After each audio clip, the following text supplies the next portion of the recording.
계속해서 여러분 생각나실 때마다 죽어보고 기도해 주시면 되겠습니다. 오늘 열왕기상 18장 36절부터 39절 말씀을 가지고 기도 응답의 원리라는 제목으로 하나님 말씀 증거하겠습니다. 다 같이 제목해 봅시다. 시작. 기도 응답의 원리. 어떤 사람이 앵무새를 샀어요. 나는 정말 앵무새가 사람 말을 따라하는 거는 직접은 못 봤는데 영상으로는 본 적이 있어요. 이제 따라하더만요. 근데 이제 이 집사님이 앵무새를 사놓으면 참 재밌겠다 했는데 그 앵무새는 딱 한마디를 할 줄 알더래요. 키스해 주세요. 키스해 주세요. 그러죠. 한마디만 할 줄 알더래요. 이 민망하네. 이거 좀 경건한 이 앵무새가 돼야 되는데 다른 말 가르쳐도 잘 안 배우고 그래가지고 생각이 났어. 목사님 경건하시니까 목사님 집에다가 맡겨가지고 목사님 집에도 앵무새가 있으니까 그 앵무새하고 살다 보면 좀 경건한 말을 배우겠다 하고는 집어넣었다고 그래요. 그러니까 같은 세상에 이제 들어왔는데 역시 목사님 그 앵무새는 할 줄 아는 말이 그거더래요. 기도합시다 그러더래요. 그러니까 이 앵무새가 또 똑같이 키스해 주세요 그런 거예요. 그러니까 이 목사님의 앵무새가 전혀 안 하던 말을 했다고 그럽니다.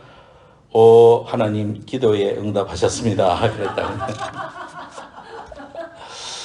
사자가 토끼를 이제 사냥을 하러 달아갔는데 하도 힘들어가지고 토끼가 이제 그만 달려야 되겠다 생각하고는 그 자리에 무릎을 딱 꿇고 기도를 했답니다. 나를 시험에 들지 말게 하옵시고 다만 악에서 구하옵소서. 그렇게 막 기도하자 사자도 그 옆에 무릎을 딱 꿇고 기도하더래요. 일용할 양식을 주시니 감사합니다. 기도를 어떻게 해야 될까? 한국하고 독일하고 축구하면은 두 나라가 다 이기게 해달라고 기도하는데 하나님이 곤란하시겠다. 어디 말 들어야 될지. 참 그런 생각이 들어요. 독일하고 또 영국하고 싸울 때도 말이죠. 크리스마스 때 서로 이렇게 싸우던 그런 게 있는데요. 서로를 위해서 기도하는데 하나님이 어느 나라를 들어주셔야 될까? 우리가 무엇을 위해서 기도하고 있는가? 저와 여러분들의 지금 기도 제목이 무엇인가? 그리고 우리의 기도는 어떻게 하면 응답을 받을 수가 있겠는가? 우리가 오늘 이 기도 응답의 원리를 우리가 잘 아는 엘리야의 집중해서 하나님께 기도해서 응답받는 이러한 갈멜산상으로 여러분을 초대해서 그 장소에서 우리가 하나님의 귀한 원리를 발견하고 또 그렇게 응답받는 기도를 했으면 좋겠습니다. 첫 번째로는 제목을 따라 하십시다. 하나님의 약속을 따라 기도하라. 시작. 하나님의 약속을 따라 기도하라. 엘리야가 갈멜산에 올라가서 기도할 때 단순히 불을 내려주세요 또는 비가 필요합니다 그렇게 해서 기도한 것이 아니고 기도의 방향이 하나님 앞에 열왕기상 18장 1절 같이 오늘 봤던 본문 앞으로 가서 18장 1절에 가볼까요? 546페이지 18장 1절 오늘 본문 말씀 18장 1절 말씀 다 같이 읽겠습니다. 많은 날이 시작. 많은 날이 지나고 제3년에 여호와의 말씀이 엘리야에게 임하여 이르시되 너는 가서 아합에게 보이라. 내가 비를 지면에서 내리리라. 여호와의 말씀이 엘리야한테 임했다. 그래서 가뭄이 심하니까 비를 내릴 테니까 너 가서 말해라. 그렇게 이야기했습니다. 그래서 우리가 응답받는 기도를 하는 중요한 원리 중에 하나가 뭐냐 하면은 하나님 말씀을 쫓아서 기도해야 되겠다. 그래서 성경의 약속들이 구약이 있고 신약이 있지 않습니까? 그러니까 구약의 약속의 말씀, 신약에 있는 약속의 말씀들을 우리가 잘 받아가지고 그 말씀을 근거해서 하나님이 말씀하신 것 펴놓고 주님 앞에 하나님이 말씀하셨습니다. 하나님의 음성입니다. 그래서 우리가 성경 봉독할 때 어떤 교회들은 일어서서 봉독을 하더라고. 그러니까 하나님의 말씀을 그냥 앉아서 받을 수 없고 그 거룩하신 하나님의 약속을 일어서서 경배하는 마음으로 거룩한 마음으로 받든다. 이제 그런 생각으로 하시는 것 같아요. 그래서 수많은 약속들을 붙들고 또 그 약속을 우리의 삶 속에서 누리는 것, 이것이 신앙생활이다. 이렇게 다른 말로 말할 수 있겠습니다. 우리의 신앙생활은 하나님의 약속들을 발견하고 그 약속들을 통해서 누리는 삶이다. 이것이 신앙생활이다. 에스겔서 다 같이 에스겔서 한번 펴볼까요? 에스겔서 36장 36절.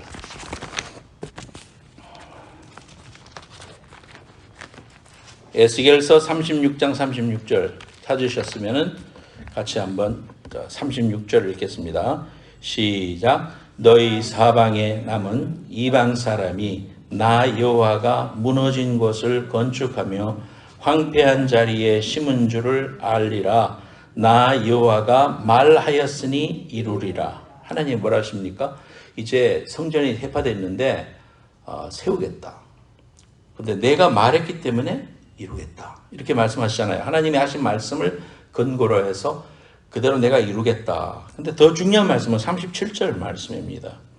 주 여호와께서 이같이 말씀하셨느니라. 그래도 이스라엘 족속이 이같이 자기들에게 이루어 주기를 내게 구하여야 할지니라. 그러니까 하나님이 하나님의 뜻을 이루어 가시는데 우리의 중보기도와 우리의 기도를 통해서 하나님의 뜻을 이루어 가시더라. 그런 사실을 우리가 보게 됩니다. 남북 통일이 돼야 되는데 60년 동안 지금 분단됐습니다. 너무나 가슴 아픈 일입니다. 근데 하나님이 행하시면은 반드시 이루어지고 또 그날이 우리에게 아주 부지불식간에 올 것이다. 근데 너희들이 기도해라. 그 일을 하나님이 이루실 일이긴 하지만 너희들의 기도를 통해서 하나님이 이루겠다. 그렇게 말씀하고 계시는 겁니다. 그래서 우리가 기도하다 보면 우리가 기도했더니 하나님이 응답하셨네. 우리에게는 그런 간증과 또 그런 확신이 생기게 되는 겁니다. 여러분에게 기도 제목이 있는 것은 그러한 기도 제목을 통해서 하나님 앞에 간구할 때 하나님이 우리의 기도를 응답하시는구나. 그리고 하나님이 행하실 일을 우리와 더불어 동력하시는구나. 이런 걸 알게 돼요. 그래서 하나님은 하나님의 일을 행하시지만은 혼자 행하시지 않고 우리를 통하여 행하십니다. 그래서 하나님의 약속을 따라 기도하는 게 필요합니다. 메시아가 올 것이라고 구약 성경에 얼마나 많이 예언되어 있습니까?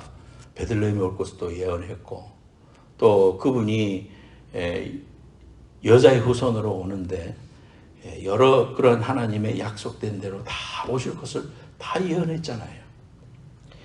그래서 그러한 그 유다의 족속 속에서 온다는 거 이런 것도 다 알고 있었지만은 너무나도 오랜 세월이 지나니까 이스라엘 백성들 가운데 메시아가 올 것을 입으로는 고백했지만은 수많은 세월이 지나니까 사람들 마음속에 입으로는 믿지만 가슴속으로는 메시아가 정말 올 것을 확신하지 못하고 살고 있었던 사람도 많이 있었죠. 그러나 그 중에는 정말로 예수님의 이 땅에 아기 예수로 오실 것을 확실히 믿고 기도하다가 어느 날 그 사실이 자신의 품 안에서 이루어진 것을 보고 깜짝 놀라서 찬송하고 기도했던 시므온과 안나라는 사람이 있지 않습니까? 예수님이 아기를 안고 성전에서 찬송하리로다. 하나님의 그 놀라운 은혜를 찬송하리로다. 내 눈이 주의 구원을 보았사오니. 정말 하나님을 찬송하는 시므온의 찬송이 성경에 있습니다. 물론 하나님의 때가 참에 예수님을 보내신 것이지만은 그러나 그 사실을 놓고 약속을 붙잡고 하나님 언제 일릅니까? 우리에게 메시아를 보내주십시오. 죄를 사하고 우리에게 영원한 하늘나라를 약속해 주실 그 귀한 메시아가 우리에게 오실 줄로 믿습니다. 계속해서 성전에서 경건히 살며 기도했던 시므온과 안나 같은 사람이 어디 성경에 기록되지 않았지만 얼마나 더 많이 있었겠습니까? 그들에게는 우리가 이렇게 믿고 끝까지 믿음으로 기도했더니 하나님께서 finally 마침내 우리에게 이렇게 귀한 메시아가 정말 오셨네. 이렇게 그들의 마음속에 확신으로 다가갈 수 있었다는 겁니다. 요엘서에도 보면은요.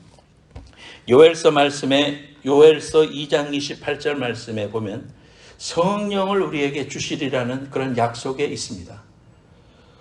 그 후에 내가 내 영을 만민에게 부어주리니 너희 자녀들이 장래일을 말할 것이며 너희 늙은이는 꿈을 꾸며 너희 젊은이는 환상을 볼 것이며 그랬습니다. 구약시대 속에서도 하나님이신 성령님이 우리에게 임재하실 것이다. 그러면 성령이 임재하면 각기 다른 나라 말로 방언을 하며 또 장래일을 말하며 하나님의 위대한 환상을 볼 것이다. 이렇게 약속해 주신 이 말씀을 붙들고 포기하지 않고 기도하던 사람들이 있었습니다. 대표적인 사람이 다락방에서 기도하던 120명의 성도들입니다. 이 120명의 성도들이 예수님도 그렇게 말씀하셨잖아요. 승천하시면서 너희들은 이제 예루살렘을 떠나지 말고 성령 받기를 위해서 기도하라. 성령이 너희에게 마시면 너희가 권능을 받고 예루살렘과 온 유대와 나 땅 끝까지 이르러 내 증인이 될 것이다. 그 말씀을 듣고 이미 요엘서에서 약속되었던 그 말씀을 기반으로 해서 그들이 힘써서 120 문도가 마가의 다락방에서 간절히 기도할 때 정말 그 성령님이 임재했습니다. 그러니까 120명에게 있어서는 우리가 기도했더니 하나님의 귀한 뜻이 이루어지시고 우리에게 이렇게 성령으로 말할 수 있는 귀한 은혜를 주셨네. 그 성령 강림을 통해서 사도행전이 계속되었고 사도행전은 28장으로 끝났지만 그러나 우리가 살아가고 있는 이 시대는 사도행전 29장을 써가는 그러한 시기다. 그래서 우리가 성령의 능력으로 복음을 증거하고 하나님의 놀라운 은혜로 살아가게 된다. 그겁니다. 여러분이 성경 통독을 하는데 오늘 본문의 말씀이 시편 말씀 아닙니까? 시편 22편부터 26편 말씀입니다. 여러분들 이 말씀을 읽다가 어떻게 기도할 수 있는가?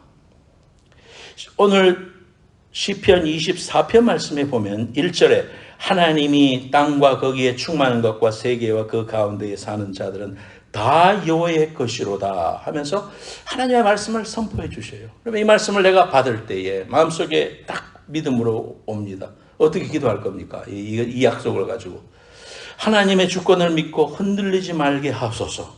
세상에 어떻게 다가와도 이것들을 주관하시는 분은 하나님이시라고 오늘 말씀하셨사오니 두려워 말게 하소서. 현 상황도 내가 하나님께 맡깁니다. 하나님의 주권 아래 선하게 이루어질 줄로 믿습니다. 이렇게 할 때 말씀에 의거해서 그 말씀을 하나님 앞에 드러내놓고 주님 말씀하신 대로 기도하는 거예요. 그럴 때 능력이 임하고 또 하나님의 임재가 임하고 하나님의 역사가 이루어진다. 기도응답이 있다. 또 23편에도 보면 시편 23편 유명한 말씀 아닙니까? 6절 말씀에 내 평생의 선하심과 인자하심이 반드시 나를 따르리니 내가 여호와의 집에 영원히 살리로다. 그럼 이 말씀이 내게 약속으로 다가올 때 어떻게 기도할 수 있을까요? 평생에 하나님의 선하심과 인자하심이 나와 늘 동행한다고 하셨습니다. 우리 민족과 미국이 당면한 정치, 경제적인 위기를 주님의 선하신 손길 아래 맡깁니다. 평강이 늘 충만하게 하옵시고 흔들리지 않게 하옵소서. 거대하게 제어 들어오는 한국의 차별금지법이 하나님의 주권 아래 불법임을 만천하에 알게 하시고 국회에서 통과되지 않도록 지켜주옵소서.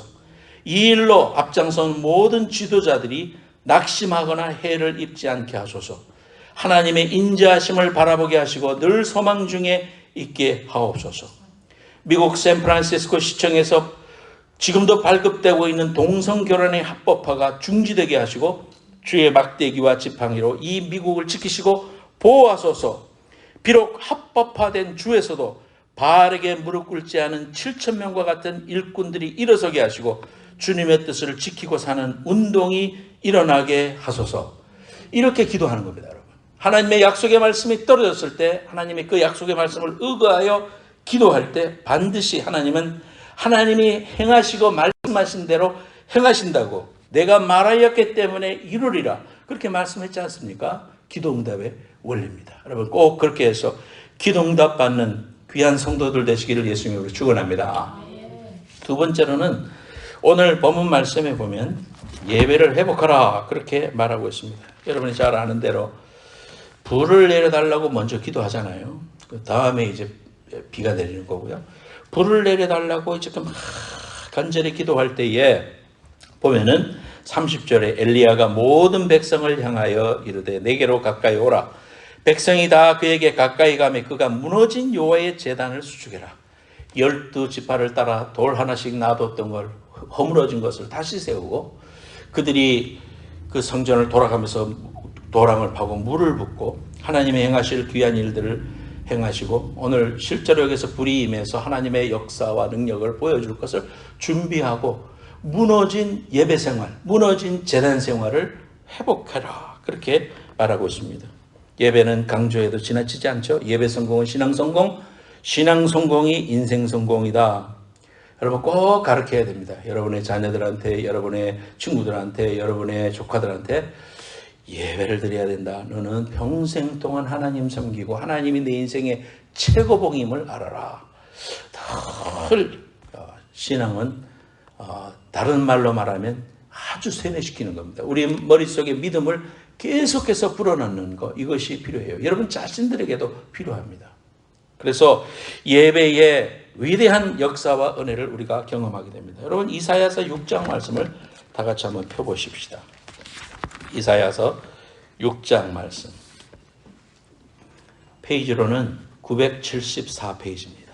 구약성경 이사야서 6장 말씀을 이제 잘 보고, 그러면 예배는 우리가 지금 드리는 이 예배가 찬송이 있고 기도가 있고 설교가 있고 헌금이 있고 이런데, 이러한 원리가 성경에 과연 어디가 있는가? 우리가 보면 여러 가지 시편 96편에도 있고 100편에도 있고 하지만은 제가 볼 때 이사야 6장 말씀, 이 말씀 속에 구체적으로 우리에게 예배의 모습이 어떻게 해야 되는가 잘 이야기하고 있습니다. 로버트 웨버라는 예배에 관한 전문 신학자가 이걸 통해서 이야기했는데, 제가 볼 때도 아주 성경적이고 또 너무나도 잘 이야기하고 있다 싶습니다. 제일 먼저 우리가 보면은 우시야 왕이 죽던 해에 내가 본즉 주께서 높이 들린 보좌에 앉으셨는데 그의 옷자락은 성전에 가득하였고 스랍들이 모시고 섰는데, 스랍은 천사를 말합니다. 6 날개가 있는데 둘은 자기 얼굴을 가리었고 둘은 자기의 발을 가리었고 그 둘로는 날면서 이야기하기를 3절에 거룩하다 거룩하다 거룩하다 만군의 여호와여 그의 영광이 온 땅에 충만하도다. 예배의 첫 부름은 찬송함으로 하나님께 나아가는 거죠. 우리가 찬송을 드리고 경배를 하고 우리가 하나님의 이름을 높이고 할 때에 찬송의 근거가 여기에 있습니다. 그러면 4절에 이같이 화답하는 자의 소리로 말미암아 문지방이 터가 요동하며 성전의 영기가 충만한지라. 찬송할 때 성령이 임재하고 우리의 눈에 보이지 않지만은 거룩함의 영기가 우리의 이 심령과 이 장소에 가득히 넘치는 것을 볼 수가 있습니다. 5절에 그때 내가 말하되 하루다 내가 망하게 되었도다. 나는 입술이 부정한 사람이 나는 입술이 부정한 백성 중에 거주하면서 만군의 여호와이신 왕을 배웠음이로다. 죄 고백이 있습니다. 하나님 앞에 나올 때에 우리가 회개하는 거죠. 지난 1절 동안의 삶을 회개하고 기도를 통해 가지고 하나님 내가 죄를 범하였습니다. 내 입술이 부정한 사람입니다. 하나님 나를 불쌍히 여겨주십시오.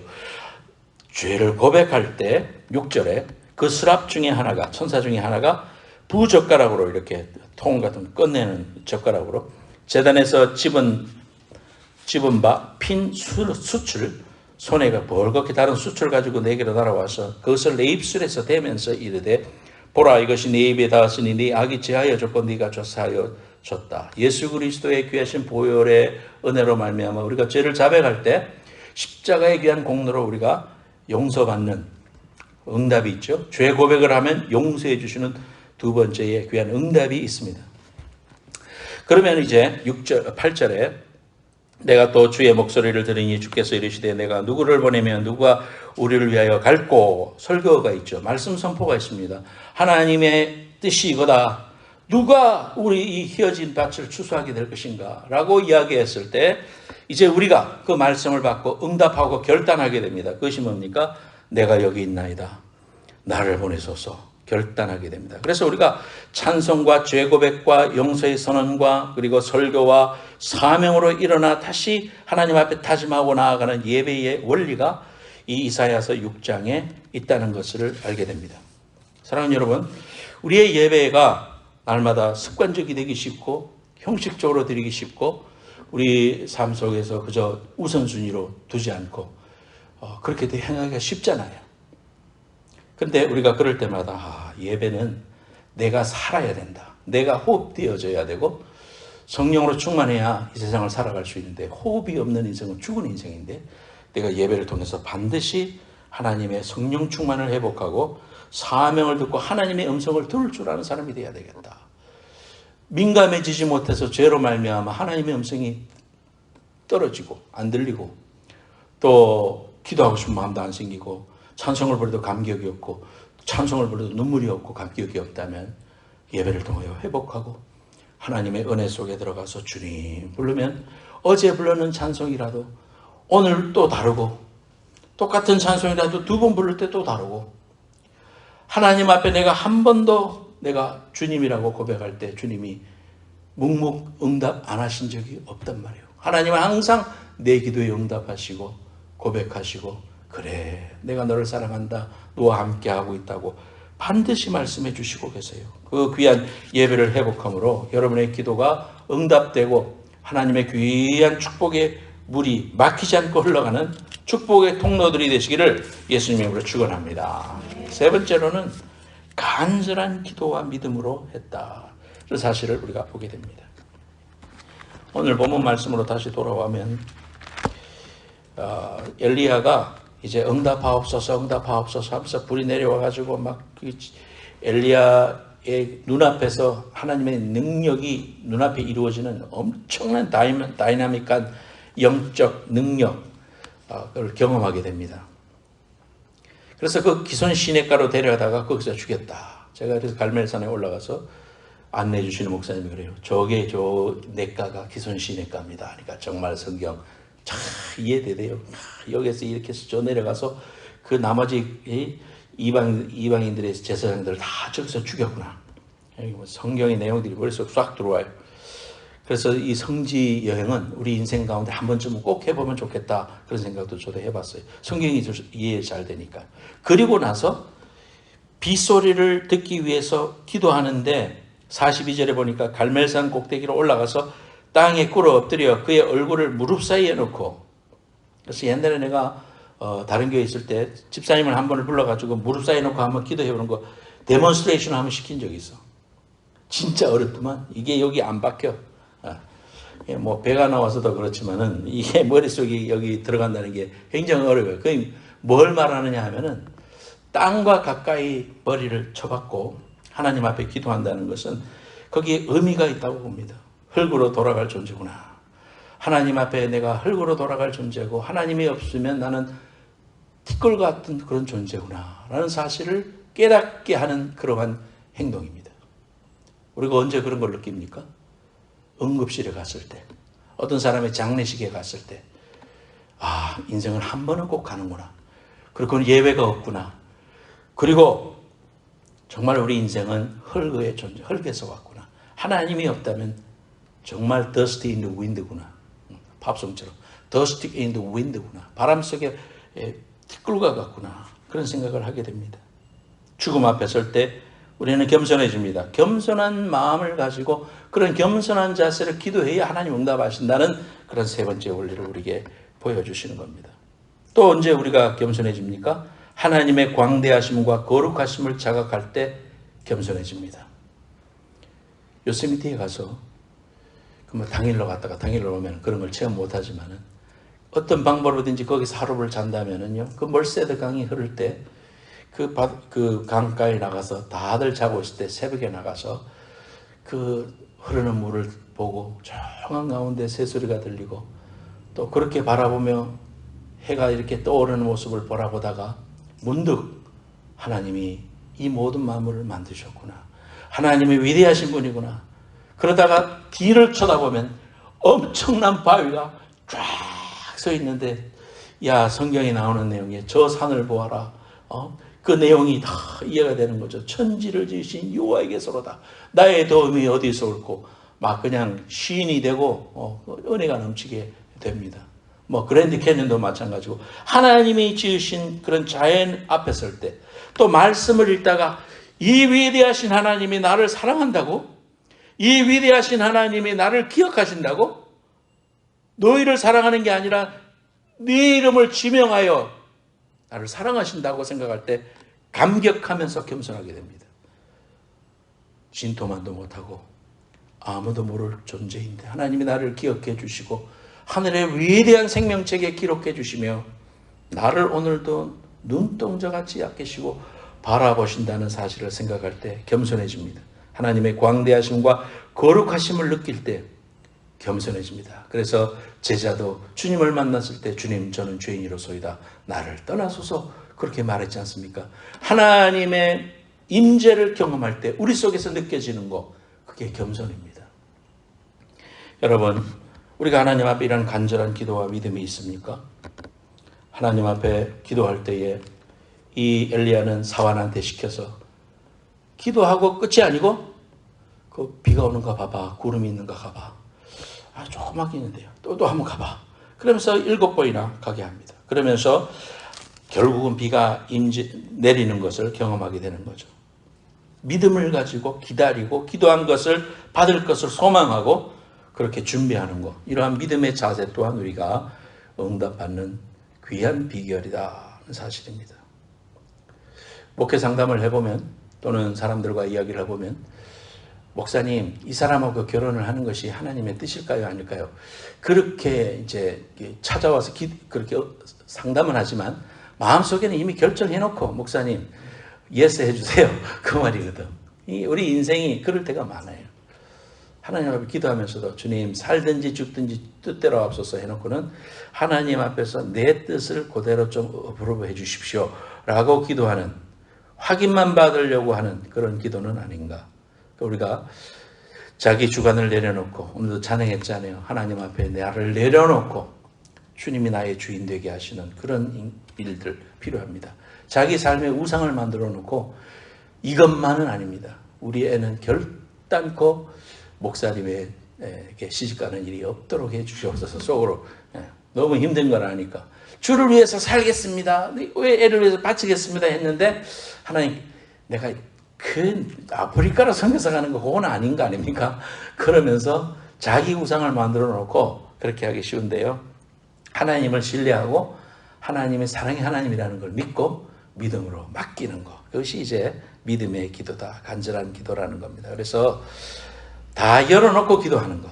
하나님께 그 결과를 다 맡기고 열어놓고 기도하되 소원을 가지고 아뢰라고 했기 때문에 소원을 가지고 아뢰지만 그러나 내 마음은 하나님을 그렇게 기도해야 됩니다.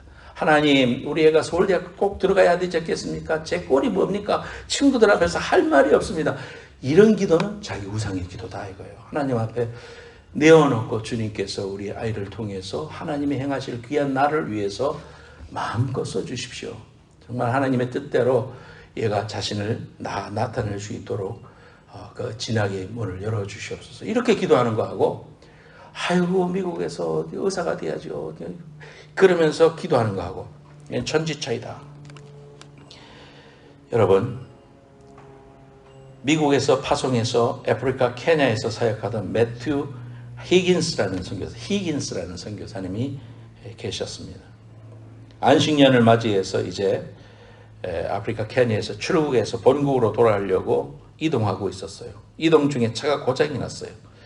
그래서 그 지역이 참 어려운 그런 지역인데, 위험한 지역인데 그래도 할 수 없어요. 다른 방법이 없고 차박을 하게 되었습니다. 그래서 걱정은 됐지만 기도하고 성경 읽고 편한 마음으로 하룻밤을 잘 보내고 그 다음날 나이로비에 잘 도착했습니다. 그때에 다른 선교사님이 와가지고 말을 걸었습니다. 히긴스 선교사님, 혹시 어제 마우마우 지역을 통과할 때 16사람들하고 같이 있었습니까? 아니요, 우리 가족밖에 없었는데요. 그런데요, 어떤 그 현지인들이 나한테 와서 그러기를 지나가다가 목사님을 봤는데 16명의 그런 장정들이 목사님을 이렇게 에워싸고 있었다고 그러던데요. 아닌데요. 미국 와가지고 이제 선교 보고하러 이렇게 교회를 다니다가 텍사스에 자기를 후원하는 어느 교회에 가서 선교 보고를 했습니다. 예배를 마치고 나서 한 성도가 와서 제가 목사님을 위해서 선교사님을 위해서 늘 기도했던 사람인데요. 어느 날 몇 달 전에 선교지에서 무슨 일이 있었습니까? 제가 그날 마음에 큰 부담이 되고 그래서 기도해야 되겠다 이런 마음이 생겨가지고 예배를 마치고 나서 우리 교인들한테 제가 이런 마음이 생겼는데 함께 기도에 동참해 주실 분은 좀 남아서 기도실에서 같이 좀 기도하다가 돌아가십시다. 그래서 모여가지고 성도들이 시간이 되시는 분들이 와서 기도를 했습니다. 그때 기도했던 사람들이 16명이었습니다. 선교사님이 깜짝 놀랐습니다. 제가 이런 이야기를 들었는데 16명의 사람이 나를 둘러싸고 있었다는 이야기도 들었습니다. 여러분들의 기도가 하나님께서 그들의 기도를 통해서, 중보기도를 통해서 나를 보호했군요. 그렇게 하면서 정말 감격했다. 그런 이제 실효화가 있습니다. 사랑하는 여러분, 우리의 기도는 허공을 치는 그런 기도가 아닙니다. 살아계신 우리 하나님, 지금도 역사하시고 하나님의 귀한 은혜와 뜻을 우리의 기도를 통해서 계속해서 이루어가기를 원하시고 동력하기를 원하시는 그 하나님이 여러분을 통해서 사용하시려고 합니다. 하나님이 여러분의 마음을 감동하실 때 내가 오늘 나라를 위해서 기도해야 되겠다. 우리 목사를 위해서 기도해야 되겠다. 성교사님들을 위해서 기도해야 되겠다. 우리 예수 정예수를 위해서 기도해야 되겠다. 그런 마음의 부담이 생길 때 하나님의 음성으로 알고 그 순간 순종해서 중보기도 하고 그 하나님께 아랠 때 하나님이 우리의 그 기도를 통해서 하나님의 뜻을 이루시고 귀한 하나님의 천사들을 보내시고 역사해 주시는 귀한 은혜를 우리에게 허락해 주실 것이다. 여러분의 심령 속에 이 기도의 줄을 놓지 않고 중보기도의 귀한 파워를 놓지 않고 하나님 앞에 쓰임받는 저와 여러분들 되시기를 예수님으로 축원합니다. 하나님 아버지 감사합니다. 오늘 귀한 말씀을 통하여 우리에게 기도의 중요성, 중보기도의 중요성, 우리의 기도는 반드시 응답되고 하나님은 우리와 함께 기도를 통하여 동력하시고 하나님의 일을 이루시기를 원하신다는 위대한 비밀을 깨달았습니다. 하나님이 귀한 기도의 축복을 놓치지 않게 하시고 다 응답받는 믿음의 큰 일꾼들 종들 될 수 있도록 복 내려 주옵소서. 예수님의 이름으로 감사하며 기도드리옵나이다. 아멘. 찬송 부르겠습니다.